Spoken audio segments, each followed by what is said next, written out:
ici le pasteur Joel Spinks et bienvenue à l'émission Vie de foi. Aujourd'hui, nous recevons dans le studio le pasteur Donato Anzalone. Bonjour, pasteur Donato. Bonjour, pasteur Joel. Quelle joie d'être avec vous. Amen. C'est vraiment bénissant de vous recevoir ici dans nos studios au Canada. Vous venez de la Suisse nous rendre une belle visite.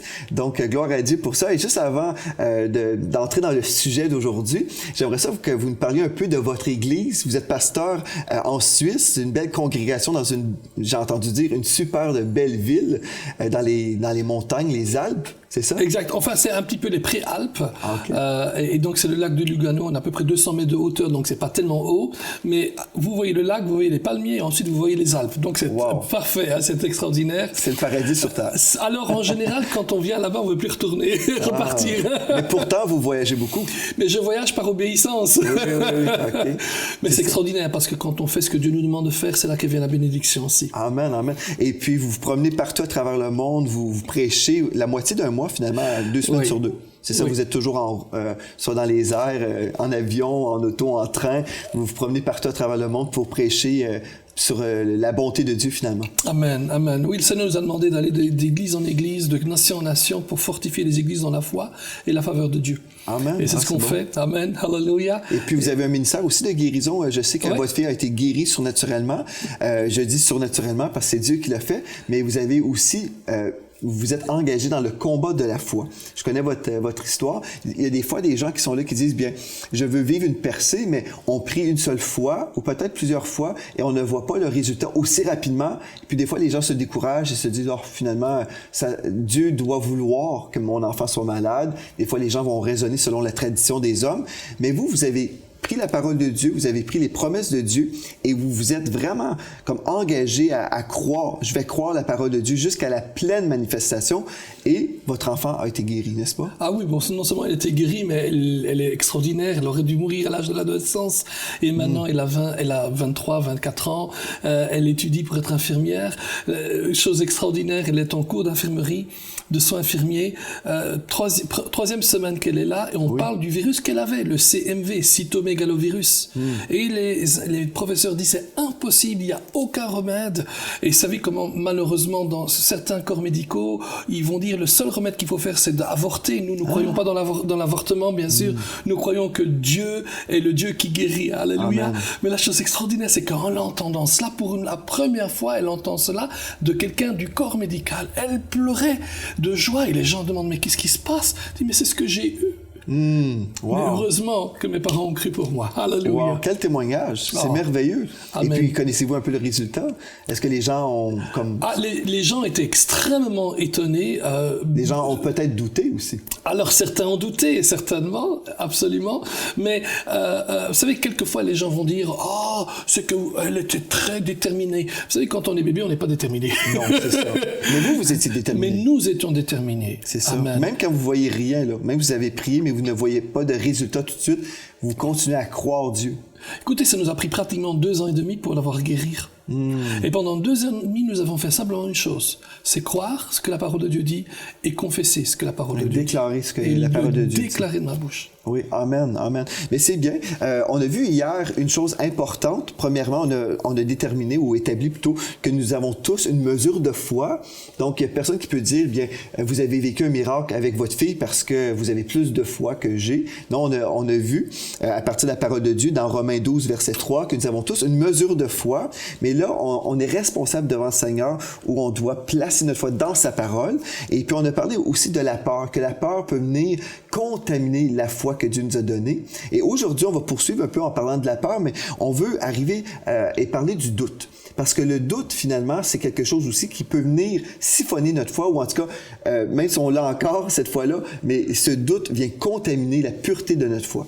Oui, absolument. D'ailleurs, hier, j'étais vraiment béni quand vous avez utilisé ce passage de Job. Ce que je crains, c'est ce qui m'arrive. Oui. Et pour moi, ça a été vraiment comme réconcilier, revenir de nouveau à l'histoire de ma fille. Imaginez-vous que j'aurais eu peur. Je dis, et si ça ne marchait pas? Ah oui. Et si vraiment elle allait rester handicapée à vie, et qu'elle allait ne pas parler, et qu'elle allait mourir à 15 ans, heureusement que ma femme et moi, nous n'avons pas nourri ce genre de peur-là. Amen. Amen. Hein? Parce que sinon, c'est ce qui serait arrivé. Oui. Mais gloire à Dieu. D'ailleurs, c'est pas vraiment le fait qu'on a une grande foi. C'est le fait qu'on a une foi en grand Dieu. Amen. Alléluia. Amen. Et c'est On a exactement grand ce Dieu. que vous dites. Parce qu'on a tous reçu cette mesure de foi. Quelle qu'elle soit, on a reçu la mesure de foi qui correspond à notre vie, à ce que nous devons faire. Alléluia. Amen. Il y a des gens qui vont placer leur foi dans l'astrologie, par exemple. Oui. Ils vont croire vraiment dans l'astrologie. D'autres personnes qui vont se dire athées vont dire, bien moi, je ne crois pas en Dieu et je ne crois en rien. Mais ça, c'est faux. Parce que chaque personne a une mesure de foi. Ils vont investir leur foi à quelque part. Et l'athée va placer sa foi dans la chance. Absolument. En fait, dans la chance. Il croit fermement que tout ce que nous voyons aujourd'hui, c'est un accident. Et puis, c'est la chance qui a fait en sorte qu'on existe aujourd'hui. Et je crois que ça prend plus de foi. Croire dans la chance que de croire en Dieu. Quand je vois là, la création, comment il y a vraiment... On sait qu'un Dieu intelligent a tout créé. Absolument. Si je prenais ma montre et puis je lançais, je l'ouvrais et puis je jetais les morceaux dans les airs, ça prendrait beaucoup de foi s'imaginer qu'elle va revenir ensemble comme ça. Absolument. Mais pourtant, la nature est tellement plus complexe et on croit que toutes choses sont venues comme ça par chance. Mais c'est ça, c'est la foi finalement qui a été placée dans la chance, mais aujourd'hui, on peut choisir de placer notre foi dans la parole de Dieu. Et quand on place notre foi dans la parole de Dieu, on voit que la Bible dit vrai. Amen. Mais des fois, il y a un combat de la foi aussi. Oui. Oui, le combat de la foi. Mais justement, ici, quand on parle des contaminateurs de la foi, c'est aussi fait partie de ce combat de la foi. Comme nous l'avons expliqué hier, autant l'or, quand on le prend, on l'extrait du sol, est contaminé par toutes sortes d'alliages qui sont faits des alliages, des éléments étrangers à l'or, et que pour avoir l'or pur, il faut le purifier dans le feu, autant notre foi, avec ce fameux combat de la foi, est purifiée avec l'épreuve de la foi. Et elle ressort pur comme de l'or. Alléluia. Amen. Et un de ces deux éléments qu'on a vu déjà hier et aujourd'hui, la peur et aujourd'hui le doute, ce sont des éléments qui nous contaminent et qui, en contaminant, elles enlèvent la pureté à notre foi. Pouvez-vous faire un peu la différence entre les deux? Quelqu'un qui dirait, OK, moi j'ai toujours peur, mais le doute aussi, comment vous voyez la différence entre les deux? Je pense que la peur, c'est avant tout une émotion. C'est quelque chose qui vient presque partir une sorte d'angoisse en nous, alors que le doute, c'est pas encore un raisonnement, mais c'est quand même quelque chose qui est envoyé dans notre intelligence et qui nous dit, mais enfin, ça ne marchera jamais. Tu crois vraiment que ça fonctionnera? Vous croyez vraiment que ça fonctionnera? Et donc, il commence à avoir ces doutes-là. Par exemple, si on va dans ce passage de Matthieu, justement, où on voit ce contaminateur, on pourra voir comment le doute est venu s'installer. Allez-y. Amen. Dans Matthieu 14, c'est ça? Exactement. Allons voir ensemble dans Matthieu 14. On connaît tous cette histoire. Jésus marche sur les eaux. Marche sur les eaux, exactement. Alors, avez-vous déjà vu quelqu'un marcher sur les eaux? Pas en vraie vie, non. Moi non plus. Alléluia. Et déjà là, ce qui est intéressant, c'est que quand Pierre va dire, Jésus, si c'est toi, ordonne-moi que je vienne, chose intéressante, il n'a pas douté. Oui, c'est vrai. Il est monté, il s'est foncé dedans. Pour marcher, il a marché dans l'eau. Lisons avant d'aller plus loin. Oui, allez-y. Il dit par exemple au verset 25, à la 4e veille de la nuit, Jésus alla vers eux, marchant sur la mer. Quand les disciples le virent marcher sur la mer, ils furent troublés et dirent « C'est un fantôme !» Et dans leur frayeur, ils poussèrent des cris. Jésus leur dit aussitôt « Rassurez-vous, c'est moi, n'ayez pas peur. » Regardez un petit peu ce que Jésus fait. Jésus comprend directement. Il y a quelque chose qui les empêche de croire que Jésus marche sur l'eau. La peur. C'est intéressant dans ce passage, c'est que la peur vient avant le doute. OK. Pierre lui répondit, « Seigneur, si c'est toi, ordonne que j'aille vers toi sur les eaux. » Et il dit, « Viens. » Pierre sortit de la barque et marcha sur les eaux pour aller vers Jésus. Mais, voyant que le vent était fort, il eut peur. Et comme il commença à s'enfoncer, il cria « Seigneur, sauve-moi !» De nouveau, la peur est de nouveau là. Aussitôt, Jésus étendit la main, le saisit et lui dit « Homme de peu de foi, pourquoi as-tu douté? Dans ce cas-ci, le doute est un résultat de la peur de Pierre. Il est à remarquer que comme avec de l'or, il y a plusieurs alliages, souvent qui viennent contaminer l'or, avec la foi, il y en a plusieurs en même temps. Et dans ce cas-ci, il y a deux alliages en même temps, la peur et la foi, et le doute. Et il continue, donc, aussitôt Jésus étendit la main, le saisit, et il lui dit, « Homme de peu de foi, pourquoi as-tu douté ?» Et ils montèrent dans la barque, et le vent cessa. Et ceux qui étaient dans la barque vinrent adorer Jésus et dire « Tu es véritablement le Fils de Dieu ». Regardez, c'est extraordinaire. Parce que quand on réussit à combattre et à gagner la bataille du doute et de la peur, notre réaction, c'est adorer le Seigneur. Amen. Est-ce qu'on peut, selon vous, être dans le doute ou dans le doute et en même temps être dans la foi? Est-ce qu'on peut avoir les deux ensemble? Alors, oui et non. On ne devrait pas. Oui. Mais de nouveau, c'est comme l'or qui est contaminé par toutes sortes d'alliages. Le doute est un de ces alliages qui vient. Alors, plus de doute il y a, moins la foi est opérationnelle. Oui. Moins de doute il y a, plus la foi est opérationnelle, mais n'est pas encore dans sa pureté. Et donc, pour nous, c'est tellement important d'être déterminé, tout comme lorsque notre fille était malade, on était déterminés, mon épouse et moi, à ne pas permettre ni à la peur, ni au doute de contaminer notre foi. Oui, mais il y a plusieurs personnes qui sont là, ils connaissent l'appel de Dieu sur leur vie, par exemple. Et puis peut-être ils ont reçu une parole prophétique. Et puis ils savent dans leur cœur, Dieu m'appelle à faire tel ministère, par exemple. Mais en même temps, le doute arrive. Et puis, le doute dit, bien, peut-être ça ne fonctionnera pas pour toi. Dans mon cas, je me souviens, quand j'ai reçu l'appel de Dieu sur ma propre vie, j'avais en tout cas peut-être 19, 20 ans. J'étais très jeune quand même. Et puis, j'étais à l'université.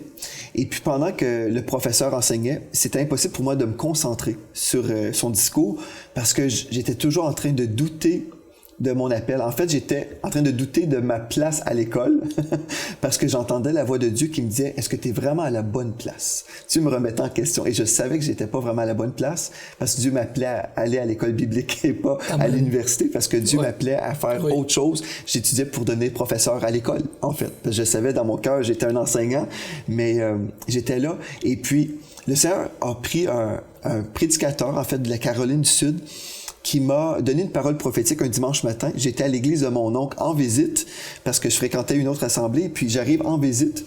Et puis juste la veille, j'étais au téléphone avec ma fiancée à l'époque. Et puis je commençais à parler un petit peu des choses, le raisonnement, le doute, toutes sortes de choses. Et je disais, je crois que Dieu m'appelle au ministère, mais je suis un peu incertain si les choses n'arrivaient pas comme je souhaite. Et là, je commençais à parler ces doutes-là. Mais le dimanche matin, j'étais en visite dans cette église et puis le pasteur invité m'a donné une parole prophétique et il m'a dit « Dieu m'a réveillé à 4 heures cette nuit. Il voulait que je te dise « Cesse de douter. » Il m'a dit « Accepte ton appel, accepte ton appel. » Et puis, c'est à ce moment-là que j'ai compris « OK, Dieu m'appelle, mais j'étais encore dans le doute parce que j'ai quand même... j'ai poursuivi avec mon plan parce que je me disais bien OK, Dieu m'appelle, mais je dois m'organiser pour avoir quelque chose comme une sécurité humaine. Et des fois, les gens sont là, sont comme OK, oui, Dieu a parlé, mais j'ai besoin d'avoir mon plan B si jamais ce que Dieu a dit n'arriverait pas. Ouais. Mais le plan B, en fait, n'est pas compatible avec le plan A de Dieu, n'est-ce pas? Amen, amen. Non, c'est exactement le doute. Le plan B, le plan C, etc. et tout, c'est dit, au cas ça ne fonctionne pas, je fais l'autre chose. Et c'est dommage, parce que quand on connaît et on a une intimité avec le Seigneur, on sait que ce qu'il a dit se réalisera. Moi, je me souviens très bien lorsque je me suis lancé aussi dans le ministère itinérant. Avant d'être pasteur à Lugano, j'étais itinérant aussi à plein temps pendant des années, quelques années.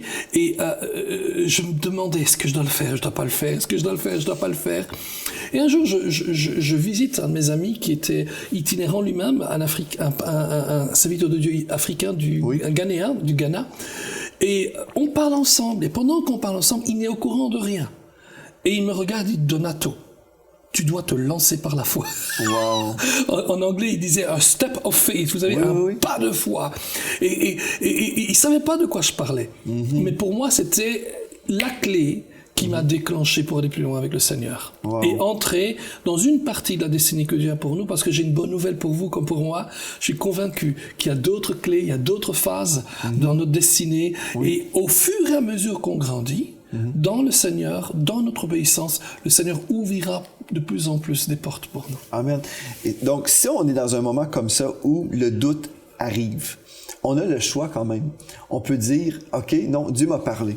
Et puis, au lieu de parler le doute et mes peurs et toutes ces choses-là, je peux fermer la porte à ces choses-là et dire, Seigneur, je vais croire ta parole et même la parole prophétique, je vais livrer le combat avec la parole prophétique et dire, non, Seigneur, tu l'as dit.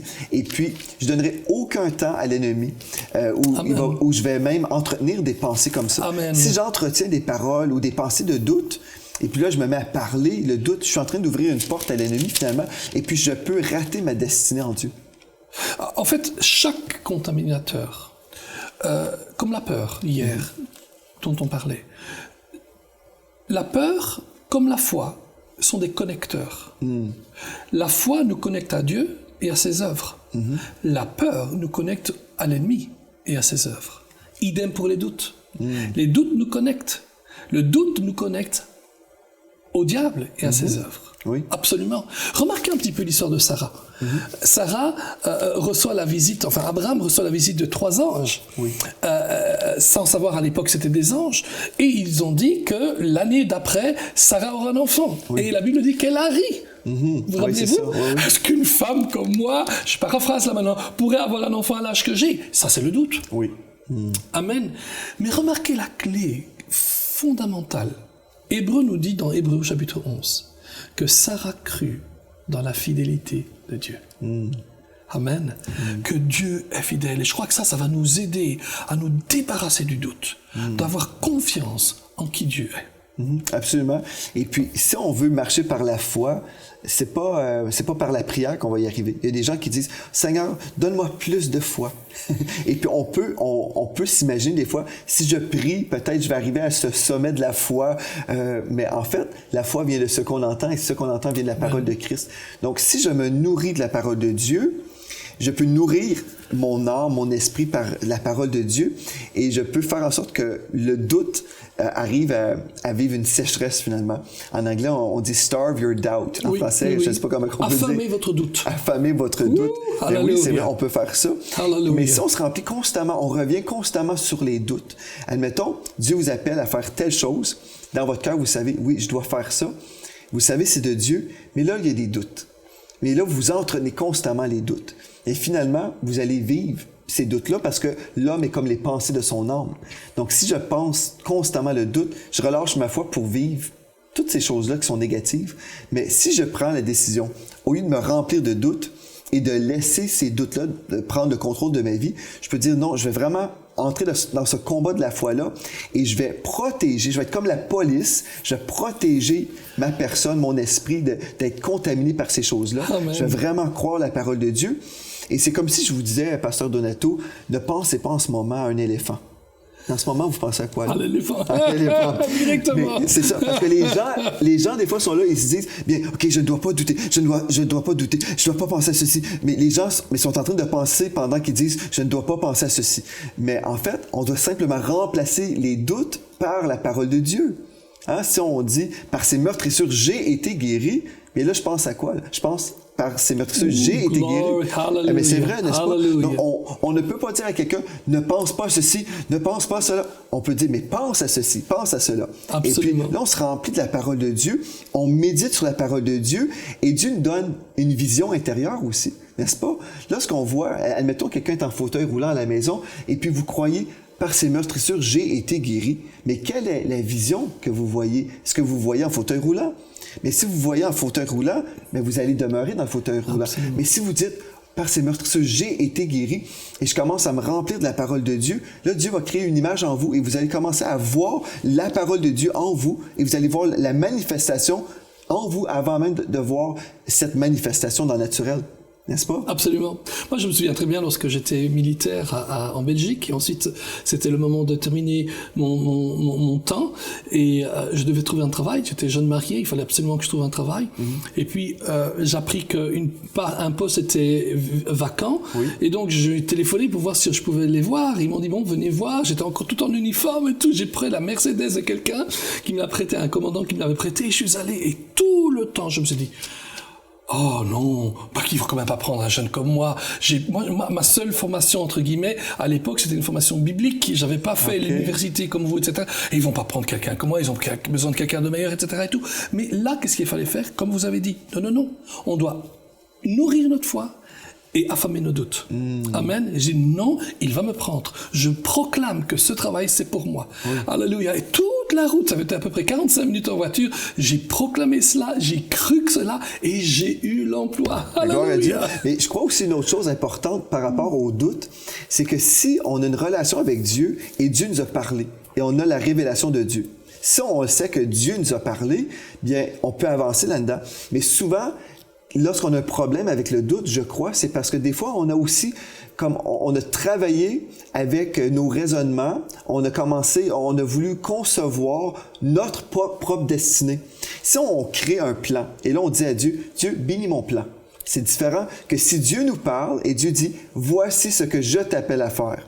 Mais si j'essaie de manipuler des situations dans ma vie pour faire ce que je veux, bien là, ça se peut aussi que le doute va venir et puis j'aurai pas non plus l'onction de Dieu pour être engagé dans ce combat de la foi. Ça fait que je pense que c'est tellement important de recevoir le mandat pour notre propre vie directement de Dieu. N'est-ce pas? Pasteur Joël, vous avez tout à fait raison. D'autant plus que la foi, c'est pas une formule. On est d'accord avec ça? C'est ça. C'est pas quelque chose que l'on peut recevoir, mais c'est quelque chose qu'on a déjà reçu au moment de la nouvelle naissance, mais qu'on va nourrir constamment et constamment. Et cette nourriture, vous l'avez très bien dit, Romains 10, 17, la foi vient de ce que l'on entend vient de la parole de Dieu. Mais ce n'est pas uniquement la parole de Dieu que l'on lit, et c'est important. Je donne un autre exemple. C'est la parole de Dieu que l'on entend aussi à l'église. Moi, j'entends des tas de gens qui me disent « Seigneur, donne-moi plus de foi ». Mais souvent, ces gens-là ne vont même pas à l'église. Et l'église locale est tellement importante parce que les serviteurs de Dieu qui sont là, que ce soit le pasteur principal ou bien l'équipe ou bien même les invités qui viennent apporter une parole de Dieu pour le moment où on est. Amen. Et si on reçoit cette parole, elle va grandir dans notre cœur et on va commencer à la méditer. Amen. Oui, c'est sûr. C'est-à-dire qu'on peut prendre la parole de Dieu à la maison, mais certainement, je crois, dans l'église locale. Absolument. Et puis aussi, même à la maison. Vous savez, dans Proverbe 4, verset 20 à 23, ça nous dit que la parole de Dieu est la santé pour tout notre corps. Hallelujah. Donc, si je passe du temps dans la parole de Dieu, sur une base quotidienne, à tous les jours, je suis dans la parole de Dieu, bien là, je suis en train de me nourrir sur une base régulière. Amen. Mais si je dis, OK, bien, je vais écouter le message que mon pasteur va prêcher ce dimanche, et puis dimanche prochain, je vais me nourrir encore, bien, spirituellement, je risque d'être assez appauvri aussi, là. Absolument. Absolument. Je crois que c'est les deux qui vont ensemble, absolument. D'autant plus qu'en fait, honnêtement, il faut d'abord aller à l'église le cœur rempli de la parole de Dieu. Amen. D'ailleurs, Paul dit, si quelqu'un a une parole, si par exemple quelqu'un a un chant, ça veut dire que si quelqu'un est rempli de la parole de Dieu dans son cœur. Mais c'est les deux qui fonctionnent ensemble. La vie de la foi, c'est une vie de la foi dans la parole, dans notre intimité avec Dieu, et c'est dans notre intimité de l'église locale. Oui, amen. Et vous savez aussi, il y a ce que moi je peux décrire, en anglais on dit spirit of faith, ou en français un esprit de foi, mais je vois aussi une différence entre simplement comprendre des principes de la foi. On peut connaître des choses mentalement, intellectuellement, pas mentalement, mais intellectuellement, on peut connaître des choses, mais ne pas vraiment vivre ces choses-là intérieurement. Et quand on a reçu la révélation de la foi, c'est ça qui peut déplacer les montagnes. Parce que là, c'est pas dans la tête, ça fait partie de qui nous sommes. Et je me rappelle d'une histoire qui a marqué ma vie, mais où mon épouse a pris la décision de croire Dieu lorsque sa sœur avait eu un accident terrible. Et puis, devant cette situation-là, elle a cru, au lieu d'être dans la peur que sa sœur était pour mourir, ou d'être dans le doute que peut-être nos prières ne fonctionneront pas, mais non, elle était dans la foi. Et puisqu'elle a pris la décision, c'est comme si le don de la foi est venu en même temps. Dieu lui a accordé ce don de la foi, le surnaturel, et puis c'était contagieux même. Les gens avec qui on priait étaient dans la foi, et dans le naturel, tout semblait dire le contraire, mais surnaturellement, là, Dieu nous a visités, et on était dans la foi, et puis c'est un esprit de foi. C'est ça qui fait la différence. Mais si on est là et puis on vit une épreuve, et là on est là, on dit, OK, bien là, à l'Église, j'ai appris tel verset, là, je dois croire ceci, et j'essaie. Mais là, ça, c'est des efforts humains. Hein. Mais si on est là, on dit non, Seigneur, je crois ta parole, et puis je mets ma confiance en toi, et puis on ressent même, il y a un climat spirituel qui change tout d'un coup. Excellent. On sent la foi qui est là, un esprit de foi, et c'est contagieux. C'est merveilleux. Ouais, j'ai commencé à le recevoir déjà. Alléluia! Amen! J'aimerais ça qu'on puisse lire ensemble Romains 10, parce que c'est un passage tellement important lorsque nous parlons de la foi. Dans Romains 10, je vais commencer au verset 8. C'est un passage que vous connaissez peut-être très, très bien à la maison, mais c'est une clé importante si vous voulez marcher dans la foi. Romains 10, verset 8, il est écrit, « Que dit-elle donc? La parole est près de toi, dans ta bouche et dans ton cœur. Or, c'est la parole de la foi que nous prêchons. » Donc, nous savons que l'apôtre Paul ne prêchait pas un message de doute ou d'incrédulité ou de peur, mais non, mais un message de foi. Si tu confesses de ta bouche le Seigneur Jésus et si tu crois dans ton cœur que Dieu l'a ressuscité des morts, tu seras sauvé. Et le mot sauvé ici nous parle de délivrance, n'est-ce pas? Amen. Donc, on peut être délivré de toutes les œuvres de l'ennemi. Peu importe ce que l'ennemi voudrait vous faire, peu importe la gravité de la malédiction, nous savons que la bénédiction de Dieu est supérieure. Et là, au verset 10, nous lisons, « Car c'est en croyant du cœur qu'on parvient à la justice et c'est en confessant de la bouche qu'on parvient au salut. » Et puis, moi, j'aime beaucoup ce texte-là qui nous dit on peut confesser de la bouche et de cette façon-là, on va parvenir au salut. Et je sais aussi, il y a d'autres passages en parole qu'on pourrait examiner, mais dans notre bouche se retrouve une langue, mais en hébreu, c'est le mot gad, je crois, qui dit qu'on peut aller prendre notre victoire par notre langue. Donc, dans notre bouche, on a une main. Une main qui va saisir la promesse de Dieu et qui va croire cette chose-là. Mais vous savez, vous pouvez confesser la parole de Dieu et dire ça, c'est mon héritage en Christ, mais l'ennemi va revenir. Parce que lui, il veut nous empêcher. Et puis là, il va semer le doute, n'est-ce pas? La crainte et toutes sortes de choses. Il va venir pour nous opposer et nous dire, mais pour toi, ça ne fonctionnera pas. Mais pour toi, mais la seule chose que l'ennemi peut faire, il peut nous envoyer ces choses-là. Et si on s'accorde avec son rapport, c'est là où on vit la défaite. Parce que c'est en confessant de la parole, de la bouche, qu'on parvient au salut. Donc si Satan peut juste réussir à nous faire dire le contraire de ce que la Bible nous dit, il vient de gagner. Ah oui. Mais si on peut dire non, il est écrit. Alléluia. Alléluia. Wow. Oui. C'est que vous l'avez vécu. Je sais que vous l'avez vécu dans votre vie. Mais c'est puissant ce que vous dites. Ça, c'est formidable. Gloire à Dieu. Ça dit, quiconque croit en lui ne sera point confus. Et puis, vraiment, on croit ça pour votre propre vie, parce que c'est la parole de Dieu et Dieu ne fait pas d'exception de personne. Il veut que vous puissiez marcher dans la victoire, vivre libre de la crainte, de ce doute aussi qui pourrait être là dans votre vie. Et le Seigneur veut vous délivrer, vous affranchir. En fait, Jésus est déjà mort à la croix pour nous libérer de toutes les œuvres de Satan. Vous pouvez totalement le libérer aujourd'hui au nom de Jésus et marcher dans la liberté à tous les jours. Donc, on va poursuivre demain. On va continuer en parlant de la puissance de la foi. Et puis, je crois, si vous revenez, vous allez continuer à grandir dans les voies de Dieu et vous allez expérimenter la victoire au nom de Jésus. Donc, merci, Pasteur Donato, d'avoir été là. Et puis, on va se retrouver demain matin, peu importe le temps. Et puis, d'ici à la prochaine fois, soyez richement bénis. À demain. Amen.